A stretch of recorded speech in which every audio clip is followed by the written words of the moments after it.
اپنے آپ کو کثرت نفسی میں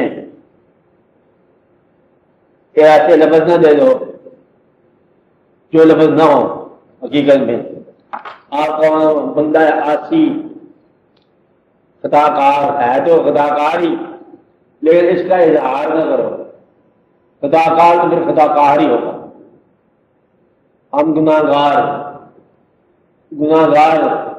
کہنے سے تو گناہ معاف نہیں ہو جاتا نا.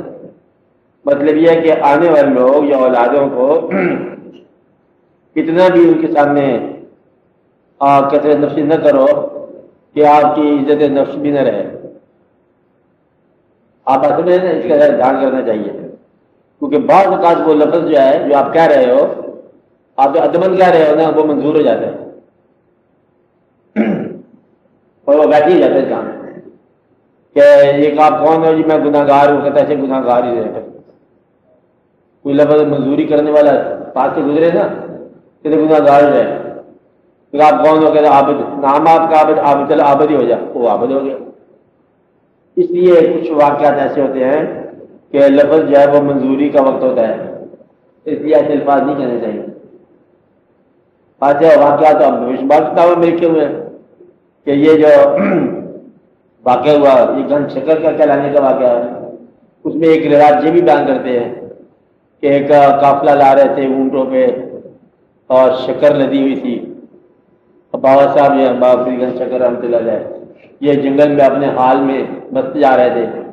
انہوں نے پوچھا اس اونٹ والے سے کیا لگا ہوا ہے؟ انہوں نے کہا یہ نمک ہے. نمک ہی ہے. وہ جہاں منزل پہ پہنچا دیکھا نمک ہی تھا. کہتے شکر لا دی تھی، نمک کیسے ہو گیا؟ میں نے کہا بھائی تو نے وہاں بات کی ہے نا بابا نمک ہی. پھر واپس گئے دوڑے بابا کو ملے تو کیا حالات ہے؟ کہتے یہ شکر ہے. پھر اللہ شکر ہی کرے. یہ بات ہے جی. کہتے ہم کمینے ہیں کہ کمینے ہو جاؤ. پھر نہیں بات نہیں، ایسے لفظ نہ کہا کرو یہ چھوٹے موٹے گندے لفظ. اچھا بس ٹھیک ہے، عاجز ہے، عاجز والی بات ٹھیک ہے، عاجز کی حد تک. باقی وہ جو ہے نا سخت لفظ بات کرو. آپ شان میں تھوڑا سا اپنا بھی احترام تیری بندگی کے ساتھ، تھوڑا اپنا بھی احترام، بندگی بھی کرو اپنا بھی احترام، یہ ضروری ہے. اس لیے یہ نہ کرنا اپنے آپ کو مطلب یہ پرانے ہمارے بزرگ کہتے آ رہے ہیں نا ساری بات بجا کہتے آ رہے ہیں، لیکن اب تھوڑا سا بدل لو نا اس کو. بزرگ کہتے آ رہے ہیں جائز ہے. اس زمانے میں کوئی اور واقعات تھے ان کو کہنے کے لیے ضروری تھا. سب کہتے ہیں نا اپنے آپ کو سگ، تو لیکن ساتھ یہ کہتے ہیں کہ سگے کوئے شیر جلدال سگ، لیکن ساتھ ہی مطلب شیر کا لفظ ضرور کہہ دیں گے. سمجھے کہ نہیں؟ مطلب یہ کہ وہ بھی ایک اپنی شان ہے، اپنی آن ہے. آپ بات سمجھیں کہ اس لیے ساتھ اضافت بتاؤ کہ عاجز ہوں اس کے دربار میں. پھر تو ہی کوئی بات ہے خالی لفظ ہے میں بہت گناہ گار ہوں، پھر گناہ گار ہو جائے. کہتے گناہ ہے کہ نہیں ہے، بہت توبہ کرنی ہے، پھر ختم ہو گیا گناہ. اولاد کو مطلب ذرا دھیان سے بتاؤ، کچھ کانفیڈنس زیادہ شو کرو کہ بھی ہمیں بھی کانفیڈنس ہے. ساری عمر تم نے عبادت کی مثال کے طور پر، پتہ نہیں بخشے گا کہ نہیں بخشے گا. اولاد کا بھی میں کیا کرنی ہے تم نے، تمہیں بخشنا کہ نہیں بخشنا؟ پہ ہمیں تو آرام دے کر جب تمہیں تیرا فیصلہ ہوگا ہمارا بھی ہو جائے گا. اس لیے وہ بچے پریشان ہو جاتے ہیں کہ ابھی تیرا ابھی تک فیصلہ نہیں ہو رہا، بخشے گا کہ نہیں بخشے گا. کوئی لمبی بات ہے بخشنا تو اتنی بات ہم کریں گے نہیں تم نے کی ہے. ابھی تیرا کیس مشکوک ہے، پھر میجر جانے سے باہر آپ. اس لیے آپ کو جانا آپ ذرا VCR لا دو، تم ذرا عبادت کا فیصلہ کر لو. ایسی بات نہ کرنا. اچھا اگر ایمان آپ نے قبول کر لیا، فرض کو کر ہی لیا، کلمہ پڑھ لیا، فرض کو پڑھ ہی لیا، تو کلمے سے پہلے بخشنے کے امکانات کا شک ہو سکتا ہے. کلمہ پڑھنے کے بعد بھی تمہیں شک ہے تو پھر تم نے یقیناً کلمہ نہیں پڑھا. کلمہ پڑھا ہو تمہیں شک کیسے ہو گیا؟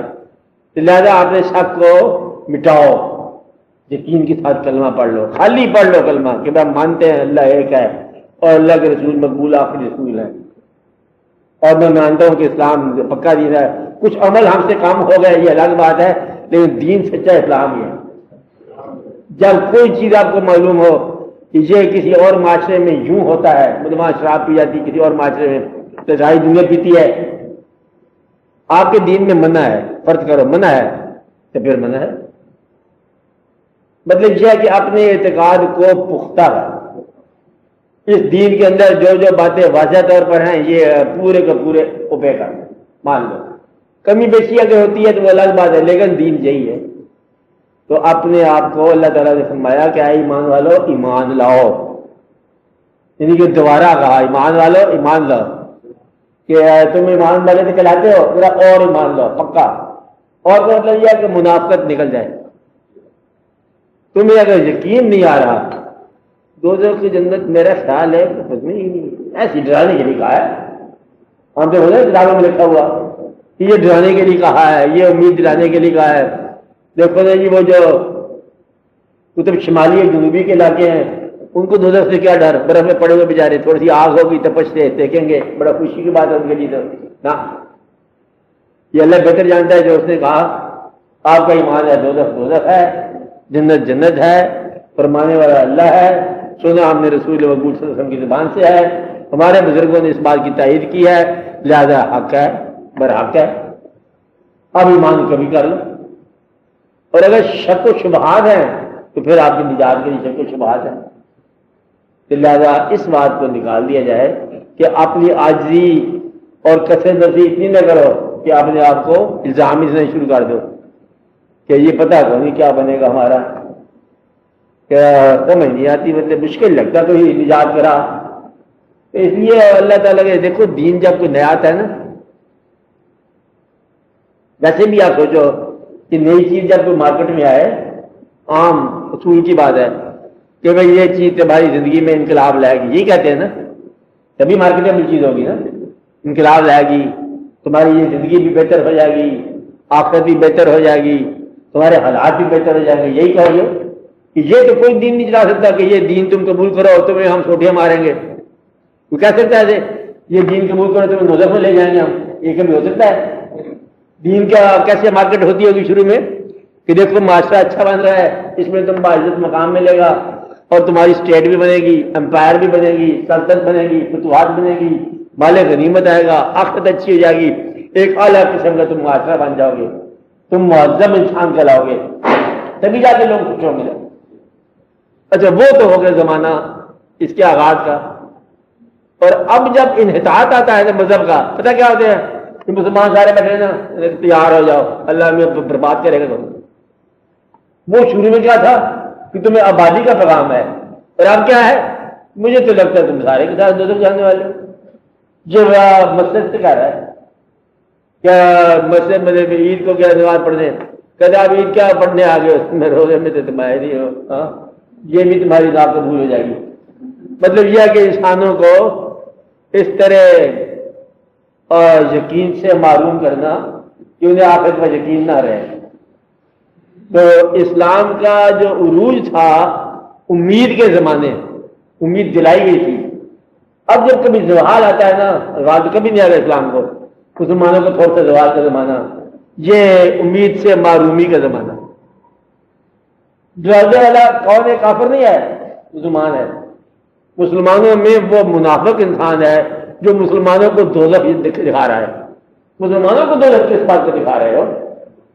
مسلمانوں کو دوزخ میں جانا ہے تو پھر جو کافر ہیں وہ پھر جنت میں جائیں گے، کیونکہ ان کے ساتھ ہمارا اختلاف ہے۔ اس لیے مسلمانوں کو ڈرانے کے لیے ایسی ایسی کتابیں یا ایسے ایسے واقعات لکھنا کہ انہیں اپنے ایمان پر ہی شرمندہ ہو جائیں، یہ کثرت نفسی اتنی نہیں ہونی چاہیے۔ آپ بات میں ہم مسلمان ہیں، کلمہ کا پڑھا بھی پڑھ رہے ہیں، کلمہ بسم اللہ الرحمن الرحیم، کلمہ پڑھ لیا، کلمہ پڑھنے کا کیا فائدہ ہے؟ فائدہ یہ ہے کہ ہم جنت میں جا رہے ہیں، مقصد یہ ہے، کلمہ کا مقصد ہی جنت ہے۔ جس آدمی کی زبان پر کلمہ آ جائے، دوزخ میں کلمہ پڑھا جا سکتا ہے، اور جس کی زبان پر حضور کا نام ہو جائے دوزخ میں بندہ جا سکتا ہے وہ۔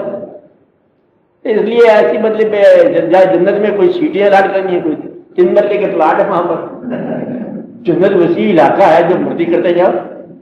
مطلب یہ ہے کہ صرف یہ ہے کہ علماء صاحبان نے یہ دیکھا کہ ظاہری علم سے تم نے معلوم رکھا ان کو، انہیں دارالعلوم میں تم نے داخل کیا، تم لوگوں نے جیف کالج خود سنبھال لیا، ظاہری علم والوں نے ایکشن کالج یہاں چلے گئے اور ان کو دارالعلوم میں بھیج دیا، ادھر بھیج دیا ادھر بھیج دیا، جامعہ غوثیہ میں بھیج دیا، جامعہ نعیم میں بھیج دیا، جامعہ عرفانیہ میں بھیج دیا، شفیق بھیج دیا، وہ بیچارے یہاں سے کوالیفائی کرتے ہیں سارے درس نظامی، بعد میں ان کی مقام آتا ہے مسجد، اور کوئی نہ کوئی مطلب مقام ان کا یہ تبلیغ کا مسجد کا، یہ پھر وہ کہتے ہیں اچھا بھائی آپ بھی تمہارا انتقام لیں گے، تم ڈپٹی کمشنر بنتے ہو اور ہمیں صرف اذان دینے پہ رکھا ہوا ہے، کہتے ہیں اللہ تمہارا بیڑا فرق کرے گا، وہ اس لیے پھر وہ انتقام لیتے ہیں۔ اس کو اگر تم شہر کا ڈی سی بنا دو نا، جامعہ نعیمیہ کے کوالیفائڈ بندہ، اسے کہو کہ جو آدمی یہاں سے کوالیفائڈ ہوگا وہ ضرور مجسٹریٹ بنے گا، کبھی بھی آپ کو نہیں کہے گا وہ کہ تم نے دوزخ میں جانا ہے، وہ تم پریشانی میں انتقام کہتے ہیں۔ موت کا منظر مرنے کے بعد کیا ہوگا، اندازہ لگاؤ کیا ہوگا موت کا منظر مرنے کے بعد، موت کا منظر مرنے کے بعد ہوگا، اس پھر تھوڑے ہوتا ہے، ایسی بات نہیں ہے، یہ ساری کتابیں بعد لکھے گی۔ موت کا منظر جو ہے مرنے کے بعد اتنا آسان ہوگا کہ کلمہ پڑھنے والے حضور کے سائے میں ہوں گے اور باقی لوگوں پر دودھ کا ضائع ہوگا اور موت کا منظر ختم ہو گیا۔ اب اس کے علاوہ باقی جو منظر ہے کتاب لکھنے والے کا اپنا ہے، یہ کتاب بھیج دی ہے اس نے، موت کا منظر یہ نہیں ہے، موت کا منظر یہ ہے کہ جو کلمے میں مرا وہ کلمے میں اٹھا، کلمہ جو ہے نا یہی صاحبان ہے، سب سے بڑا صاحبان ہے کلمہ، یہی موت کا منظر ہے۔ اسی یہ عجیب سی باتیں ہیں، مسلمانوں کو ڈرایا گیا، میرا خیال ہے کہ کچھ غیر مسلموں نے مسلمانوں کو رشوت دے کے منافقت پیدا کر دی، ڈراؤ ان کو، اور نوجوان نسل کو ڈرا کہتا مسجد میں نہ آنا ورنہ پھر بدلے میں ہم بہت اچھا سلوک نہیں کریں گے، وہ بیچارے بچے ڈرتے ڈر کے چلے گئے، نتیجہ یہ ہوا کہ پریشان ہو گئی ساری قوم۔ اس لیے اس کو اگر سمجھایا جائے، بس اسٹوڈنٹس کو سمجھاؤ، بچوں کو سمجھاؤ کہ دیکھو یہ وارث کون ہے ملک کا، آپ بتاؤ، نوجوان لوگ وارث ہونا چاہیے نا، یہی ہو گیا نا۔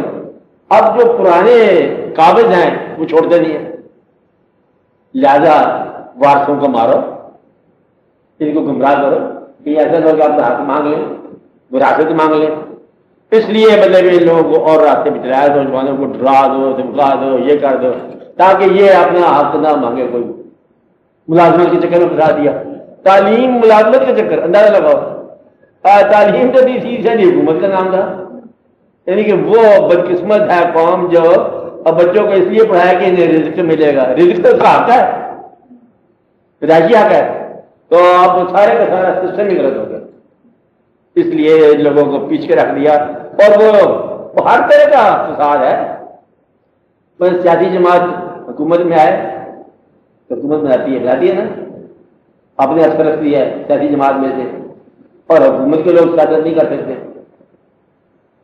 سیاست کے لوگ حکومت بنا سکتے ہیں۔ اس بات کو سمجھائی میں کیا کہا کہ سیاست کے جماعتیں حکومت کرتی ہیں نا، اور حکومت کے اندر جب آ جائے تو پھر سیاست نہیں کر سکتے، یہی ایک خاص راز رکھا گیا ہے تاکہ وہاں اتنے میں حصوں کے کام کریں کہ وہ کرتے ہی چلے جائیں فائلوں میں اور ہوش سے باہر آ جائیں، تو ورنہ یہ ہے کہ ساری دنیا سیاست کرے، حق حق ہو جائے، جھوٹ جھوٹ ہو جائے۔ اب اصل پرانے لوگ نہ ریٹائر ہو رہے ہیں نہ پرانے لوگ راستہ دیتے ہیں، اس سارے کے سارے وہی لوگ لگے آ رہے ہیں اور بمے ہوکا نہیں بات چلتے چلے آ رہے ہیں، اور نوجوان نسل جو ہے نا وہ ساری کی ساری فالوور بنا کے رکھ دی ہے۔ کوئی بندہ آ جائے بادشاہ کسی ملک کا، ہمارے والے نوجوان لڑکے اور لڑکیاں وہاں کھڑے ہوئے ہیں، ہیلو ویلکم ویلکم شیلکم، خود ہی بادشاہ ہے جن کو کھڑا کیا تم نے، مطلب یہ ہے کہ یہ ایک قسم کی غلام آنا نیتیں پیدا کی جا رہی ہے، اور پھر آخرت سے بھی ڈرایا جا رہا ہے، نہ اللہ کے ساتھ محبت کرنے دی، نہ سماج میں ان کو واجب مقام دیا، نہ نوکری کی امید دلائی تاکہ یہ سارا کا سارا مٹیریل وہی کا وہیں کرچ ہو جائے، ہوا پڑا کیونکہ جب بات سمجھ آ رہی ہے، اس لیے اس کا کوئی علاج ہونا چاہیے۔ تو یہ پہلا علاج یہ ہے کہ آپ نے آپ کو کم از کم دوزخ کا آگ تو سمجھو نا، کلمہ پڑھنے والا جنت میں جائے گا، آپ سب کے جائے گا، آپ کو یقین ہے نا، ہاں وہ پکا یقین ہے، آپ کو صاحب ہے نا پکا یقین۔ بس جتنی سی بات رکھو، جو آپ کو دوزخ سے ڈرائے اسی کو تو اپنا جنت میں جانے کی سند بتا، آسان سی بات ہے۔ تو بتا تو کدھر پہ جا رہا ہے، تجھے پتا ہے تو جنت میں جا رہا ہے، جب پتا نہیں چلتا اس کو تو پھر وہ دوسرے کو کیا بتائے گا دوزخ کدھر ہے کدھر جنت ہے۔ اس لیے اس آدمی کی جنت کنفرم سمجھو، کیا کہا؟ اس آدمی کی جنت کنفرم سمجھو جو سب کے لیے جنت چاہتا ہو، اس آدمی کی جنت کنفرم سمجھو جس کو کوئی اہل جنت ملاقات کر دے، دیدار دکھا دے، وہ جنت میں جائے گا۔ جن کو جنت میں جانا ہے وہ جنت میں رہنے والوں کے ساتھ اب بھی رابطہ ان کا ہو جاتا ہے، بات نہیں نا؟ پر یہ ہے جنت میں جانے والے جہاں سے جنت جاتے ہیں۔ اس لیے کبھی آپ نے گناہگار نہ کہا کرو، توبہ کی کر کہ ہم بڑے گناہگار ہیں، توبہ کر کے کہ میں نے ویسے کہا تھا، کہتے ویسے بھی ایسے ہی ہو گیا، اب توبہ کر۔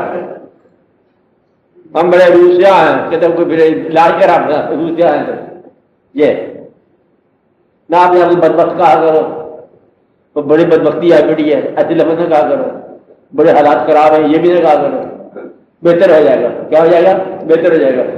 جو وقت گزر گیا اچھا تھا، جو ہو رہا ہے یہ بھی اچھا ہے، جو ہوگا وہ بھی اچھا ہے، جو تھا اچھا تھا، جو ہے اچھا ہے، جو ہوگا اچھا ہی ہے۔